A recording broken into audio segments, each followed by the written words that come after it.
देखिए अगला क्वेश्चन है, निम्न में से किसने गुरु गोरखनाथ से दीक्षा ली थी? गुरु गोरखनाथ से किसने दीक्षा ली थी, ये आपको पूछा गया है। देखिए गोरखनाथ के नाम में ही क्या छुपा हुआ है? नाथ छुपा हुआ है। तो नाथ संप्रदाय के प्रथम गुरु कौन है? गोरखनाथ है। नाथ संप्रदाय के प्रथम गुरु कौन से गुरु? प्रथम गुरु कौन है? गुरु गोरखनाथ है। यहाँ पर आपको एक शब्द दिया गया है चरणदास। तो चरणदास जी के जो गुरु हैं उनके गुरु का नाम क्या है? मुनि सुखदेव है। मुनि सुखदेव ये किसके गुरु हैं? चरणदास जी के गुरु हैं। आपको पूछा गया है गोरखनाथ जी से दीक्षा किसने ली थी? देखिए जाम्बू जी इसका राइट आंसर हो जाएगा। जाम्बू जी के अगर वास्तविक नाम पूछा जाए, जाम्बू जी का वास्तविक नाम, तो इनका वास्तविक नाम था धनराज। धनराज जी इनका वास्तविक नाम था। इनकी जो माता है, जाम्बू जी की माता, वो इन्हें किसका अवतार मानती है? भगवान श्री कृष्ण का अवतार मानती है। तो कृष्ण का अवतार किसको माना जाता है? जाम्बू जी को। और इनके गुरु या फिर इन्होंने दीक्षा किससे ली थी? तो इन्होंने दीक्षा ली थी गोरखनाथ से। ठीक है, तो ये चीजें आपको ध्यान में रखनी है। इसका आंसर क्या हो जाएगा? जाम्बू जी। फिर अगला क्वेश्चन, कौन सा युग में गलत सुमेलित है? तो बाबू जी का जो जन्म है वो कहाँ पर हुआ था? आपका कोल्लूमंड जोधपुर में। तो ये तो बिल्कुल सही सुमेलित है। फिर आपका तेजाजी खरनाल नागौर से इनका संबंध है, तो ये भी आपको सही दे रखा है। खरनाल है कहाँ पर? आपको ये भी ध्यान में रखना है, खरनाल नागौर में। और गोगा जी का ददरेवा, तो ददरेवा कहाँ पर है? चूरू में। तो ये भी आपको सही दे रखा है। इसका मतलब गलत कौन सा है? गलत है आपका मल्लीनाथ जी। मल्लीनाथ जी का संबंध है वो गागरोन से नहीं है। मल्लीनाथ जी को मालानी का धनी कहते हैं। इनका जो संबंध है वो आपका कहाँ से है? बाड़मेर से है। बाड़मेर से इनका संबंध है। और बाड़मेर में पर्टिकुलर आपको जगह पूछी जाए तो इनका नाम है गोपड़ी गांव। गोपड़ी गांव, गोपड़ी गांव कहाँ पर है? बाड़मेर में। यहाँ से इनका संबंध है। तो यहाँ पर गलत युग में आपसे पूछा गया था, तो मल्लीनाथ जी इसका राइट आंसर हो जाएगा।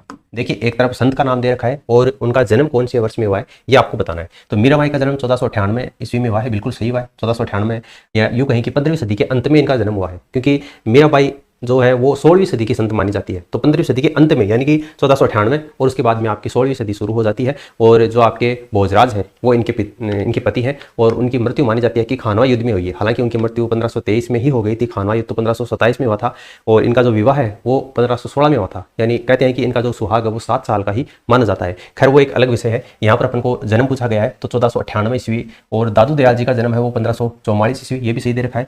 संत जसनाथ जी ये आपको 1482 दे रखा है, ये भी सही है। और चरणदास जी 1503, देखिए ये गलत है, 1503 में नहीं हुआ था। चरणदास जी का जो जन्म है ये आपके कब हुआ था? 1703 ईस्वी में हुआ था।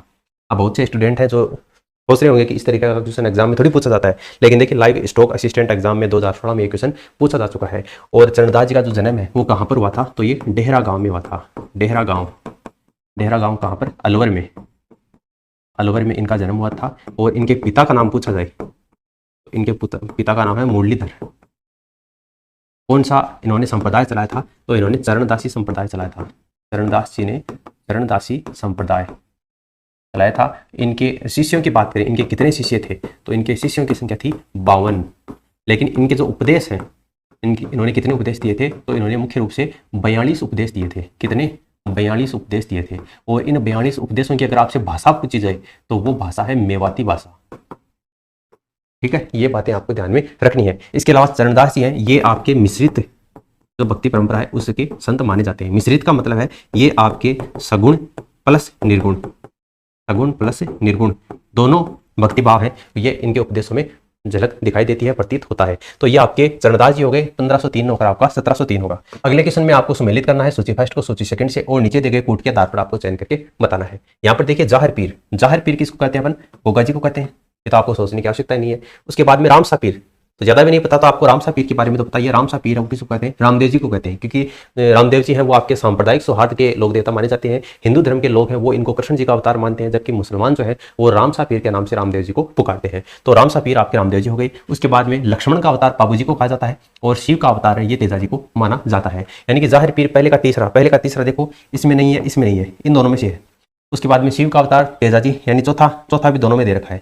उसके बाद में लक्ष्मण का अवतार, तो ये आपके बाबू जी हो गए यानी दूसरा, और लास्ट में रामसा पीर रामदेव जी यानी कि आपका पहला हो गया। ठीक है, अगर आपको ज्यादा भी नहीं पता तो कम से कम इतना तो पता है कि रामसा पीर है वो किसको कहते हैं? रामदेव जी को कहते हैं, यानी कि चौथे में पहला हो जाएगा। तो चौथे में पहला देखो यहाँ पर केवल एक में दे रखा है, चौथे का पहला, तीसरे में दे रखा है। ठीक है, तो यहाँ से आप इसका आंसर निकाल सकते थे आराम से। फिर देखिए अगला प्रश्न, मध्यकालीन मेवात के प्रसिद्ध संत कौन से हैं? मध्यकालीन मेवात के प्रसिद्ध संत कौन से हैं? चरणदास जी, श्री रामदास जी, लालदास जी या सुंदरदास जी?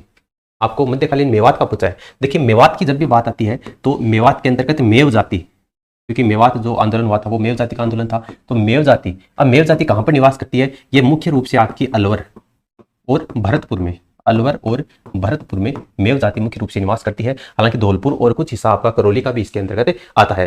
लेकिन आपको पूछा प्रसिद्ध संत कौन से थे मेव जाति के, तो कौन से थे आपके लालदास जी थे। लालदास जी ये मेव जाति के थे। लालदास जी ने लालदासी संप्रदाय चलाया था। कौन सा संप्रदाय चलाया था, लालदासी संप्रदाय।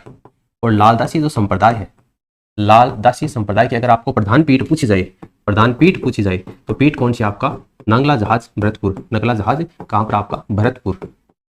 ये लालदासी संप्रदाय की आपकी प्रधान पीठ मानी जाती है। और नांगला जहाज भरतपुर के अंतर्गत 1705 में लालदास जी का देहांत हुआ था। यहाँ पर ही 1705 में लालदास जी का देहांत भी हो गया था, तो ये आपको ध्यान में रखना है। नेजा, जम्मा, रिखिया ये स्थानीय लोक देवता से संबंधित है। कौन से लोक देवता से संबंधित है ये शब्दावलियां, रामदेव जी, कल्ला जी, मल्लीनाथ जी या रूपनाथ जी।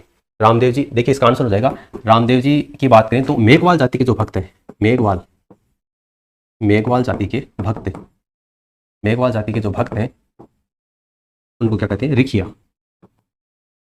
और जो रामदेव जी हैं इन्होंने शोषण के विरुद्ध आपका अभियान चलाया था जिसको बोलते हैं जम्मा, या अपन यूं कह सकते हैं कि रामदेव जी का जो जागरण है, जागरण वो क्या कहलाता है आपका, जम्मा कहलाता है। और इनकी जो ध्वजा होती है, रामदेव जी की ध्वजा, उसको किस नाम से जाना जाता है, नेजा के नाम से जाना जाता है। रामदेव जी को मैंने अभी आपको बताया कि जो मुसलमान है वो रामसा पीर के नाम से जानते हैं, रामसा पीर। जबकि जो हिंदू है, हिंदू वो इनको कृष्ण का अवतार मानते हैं। किसका अवतार मानते हैं, भगवान श्री कृष्ण का अवतार मानते हैं। किसको मानते हैं, रामदेव जी को। राजस्थान की दूसरी मीरा संत रामाबाई का जन्म कहां पर हुआ था, रामाबाई का जन्म कहां पर हुआ है ये आपको बताना है। राजस्थान की दूसरी मीरा संत है ये जाट वीरबाला है, ये जाट वीरबाला। और इन्होंने कुछ रचनाएं भी की हैं, इसलिए ये आपकी क्या है, कवियत्री भी है। जाट वीरबाला कवियत्री संत रामाबाई जो कि राजस्थान की दूसरी मीरा कहलाती हैं। ये आपकी मुख्य रूप से इनकी जो रचनाएं हैं वो मारवाड़ क्षेत्र में लोकप्रिय हैं। तो मारवाड़ क्षेत्र में लोकप्रिय है, इसका मतलब आप आइडिया लगा सकते हैं कहाँ से, हरनावा से। हरनावा में इनका जन्म हुआ था। और हरनावा कहाँ पर आपका, नागौर में। ठीक है, ये आपको ध्यान में रखना है।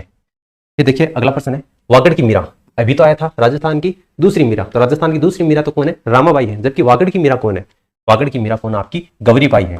गौरीबाई, गौरीबाई का जन्म है वो आपका 18वीं सदी में हुआ था। 18वीं सदी में इनका जन्म हुआ था। तो मीराबाई का अवतार माना जाता है। मीराबाई का अवतार, मीराबाई का अवतार किसको कहते हैं, गौरीबाई को कहा जाता है। और ये बचपन से ही ईश्वर की भक्ति में लीन हो गई थी। बचपन से ही ईश्वर की भक्ति में लीन रहने के कारण इसी को आपकी वागड़ की मीरा के नाम से जाना जाता है। तो गौरीबाई क्या हो जाएगा इस क्वेश्चन का राइट आंसर हो जाएगा।